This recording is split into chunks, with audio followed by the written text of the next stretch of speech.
Brasil Flash TV Internacional, diretamente aqui de Caruaru, em um local que não poderíamos deixar passar, a casa do Mestre Vitalino.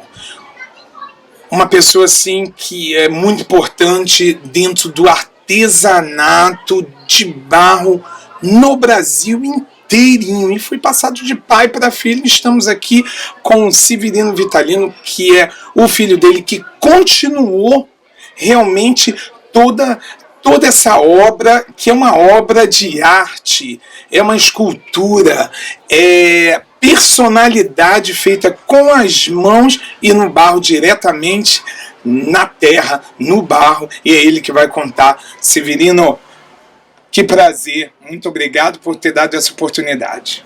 Muito obrigado pela consideração, em nome do Mestre Vitalino, levar esse conhecimento. Eu, como um dos filhos do Mestre Vitalino, estou aqui para contar um pouco da vida do Mestre Vitalino, que deu toda essa obra de arte para o nosso Brasil, para o mundo, para o nosso Pernambuco, que é a minha terrinha querida, Caruaru.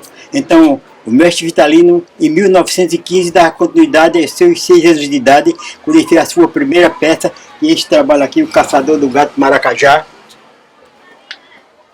E daí ele deu continuidade trabalhando e criando o cotidiano que se vive dia a dia, chegou a criar 118 personagens. Além de artesão, era músico também, tocava pífano, bandinhas de pífano, que o Nordeste é muito conhecido também através das bandas de pífano. Então eu estou por aí, como filho do Mestre Vitalino, não é só eu o filho, eram nós 6 filhos do Mestre Vitalino. Demos continuidade desde criança, eu comecei aos 7 anos, meus irmãos de 7 para 8 anos também começaram. Então 5 filhos do Mestre aprendeu a mesma obra de arte e estamos por aí. Hoje, unicamente quem trabalha dos filhos sou eu, mas tem os netos do Mestre Vitalino, sou pai de 13 filhos, 25 netos, 16 bisnetos. Todo mundo nesse segmento? Todo mundo, 90% da família Vitalino continua na arte. Bem, deixando claro que uma das peças está no Museu do Louvre, em Paris. Quem sabe, sabe, e quem é. Nasceu, teve que ser, foi exportado realmente, porque é uma obra de arte. Continuando falando do teu pai, da onde saiu essa inspiração? E foi um dom de Deus mesmo. Meu pai é o inventor da arte, ele foi a primeira pessoa a fazer arte figurativa no Brasil.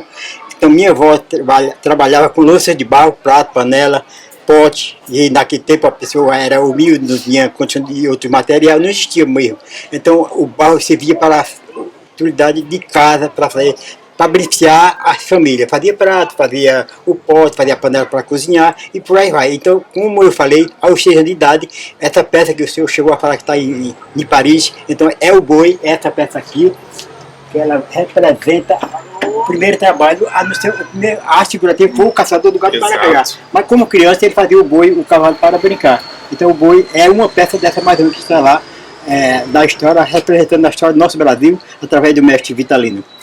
E cada peça, cada artesanato que é feito, tem uma história, essa peça? Tem, justamente. Todas as peças do Mestre tinham uma história.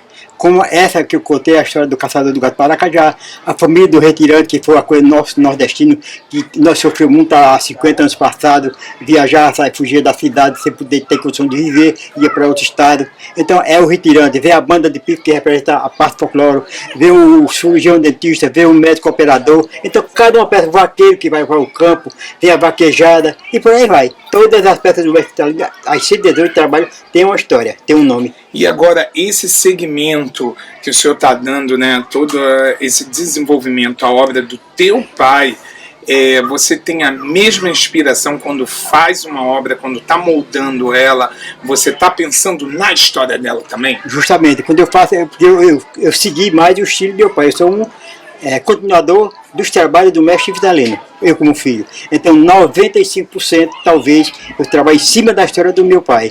Aí talvez 5% através de amigos chega e dá uma inspiração e vai servir de engenheiro para mim. Você vê, eu quero uma peça assim e assada, como se diz. Então aí eu vou, faço, mas que eu gosto vai continuar a história do Mestre Vitalino.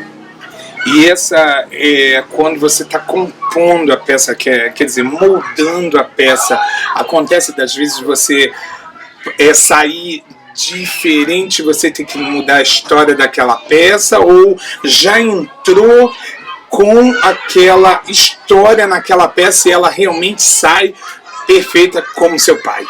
Já, justamente, eu não mudo. Quando eu vou fazer uma peça, na noite seguinte eu já estou pensando que amanhã eu vou fazer tal peça. Ah, já teve essa inspiração uma noite antes? Parabéns. Eu vou dormir, já estou pensando o que é que eu vou fazer amanhã. Então, eu nunca fiz uma peça para renovar, modificar e fazer outra história. Então, aquela peça que eu estou pensando em fazer nesse dia seguinte, no outro eu faço a mesma coisa. Bem, ele foi bem modesto, disse, olha meu português, mas eu vim tentando catar. Um erro de português não teve um. Deve ser acostumado a fazer sempre entrevista, então parabéns por tudo isso daqui, parabéns ao teu pai, que aonde é que ele esteja, ele está muito orgulhoso de você, que eu tenho certeza disso, e diga lá para a Europa diretamente um alô da casa do mestre Vitalino e do Severino Vitalino. O meu alô é muita alegria receber um país dentro do nosso Brasil, que é Caruaru é nosso Brasil. Então, com muita alegria, essa emissora, essa reportagem através do nosso apresentador, que está aí com essa alegria toda de nossa Caruaru, para mim é muito importante e gratificante para a família Mestre Vitalino e todas as atrações, porque nós só somos a família Mestre Vitalino. Nós temos para mais de 800 atrações dentro do Alto do Moura, que é Caruaru, Pernambuco. Então, muito obrigado por toda essa divulgação. Brasil Flash TV invadindo cada vez mais Caruaru para mostrar para vocês aí no exterior e na Suíça, principalmente Casa do Mestre Vitalino, com Severino Vitalino, arte pura na nossa Web TV, que tem orgulho de ser brasileira na Suíça. Muito obrigado, Severino, e continue.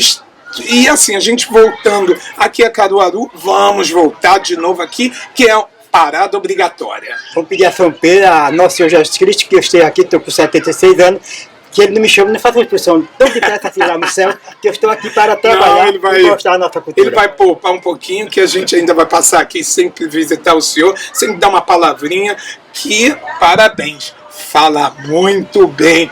Além de fazer essa arte, fala realmente muito bem, com propriedade da arte do teu pai e da tua arte também. Muito obrigado. O pífano.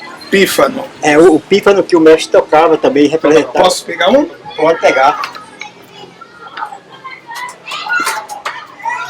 Só dando uma complementada para vocês.